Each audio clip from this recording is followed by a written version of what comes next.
Hello, we are delighted to be here presenting our study on primary care providers' approach to cervical cancer screening among Muslim females refusing pelvic examination.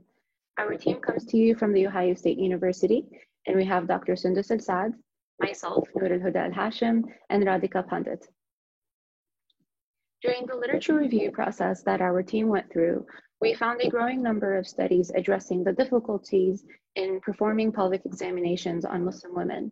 A lot of these studies highlight modesty and a lack of health literacy among this population as obstacles to providing routine gynecologic care. So we see a lot of efforts geared toward providing educational materials for Muslim women.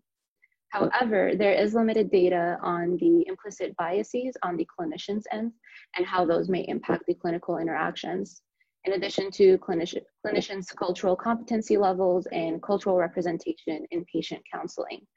So the goal of our study is to understand the approach of primary care providers towards performing cervical pap smears on Muslim females who refuse pelvic examinations.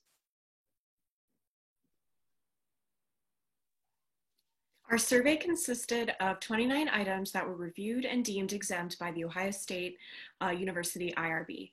We used convenience sampling targeting primary care providers who perform pap smears, including family practice physicians, adolescent providers, gynecologists, internal medicine generalists, and nurse practitioners. The recruitment emails that provided a brief summary of the study and instructions for anonymously completing the online survey. We used cross-tabulation chi-square tests for stratifying data, and hypothesis testing was two-sided at 5%.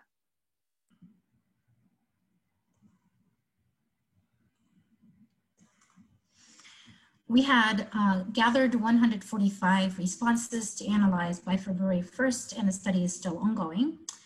Most of our respondents were younger than 35 years of age. Most of them were females. Most of them were married, and most of them were white. And most of our respondents as well had less than 10 years of clinical practice. Most of the respondents to our survey were from OB/GYN specialty, hospital-based practices, and almost all of them do pap smears in their practice.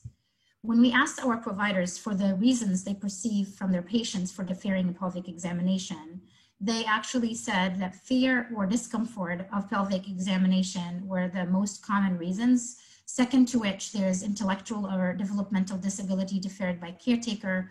Third of those is religious reasons, which is the most relevant to our studies, followed by time constraints and preference for a gynecologist, and physician gender concordant. When we stratified data by demographic information and characteristics of providers, we found that providers who are younger than 35 years of age were less likely to follow a belief system that values deferring internal pelvic examination due to perceptions or concerns about the acceptability of this type of exam. They also were less likely to follow a belief system that values deferring the same pelvic examinations due to a state of or practice of refraining from extramarital or from all sexual intercourse. They also reported less frequency of obtaining sexual history from Muslim patients prior to pelvic examination compared to older providers. Gynecologists and adolescent medicine providers were more likely to obtain sexual history from Muslim female patients prior to pap smears.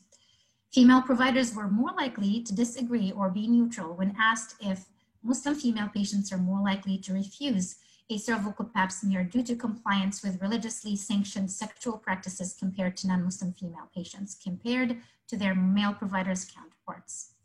In conclusion, we believe that to increase the access and rates of preventive gynecological screening in Muslim female patients, initiatives targeting effective and meaningful counseling should be directed towards providers.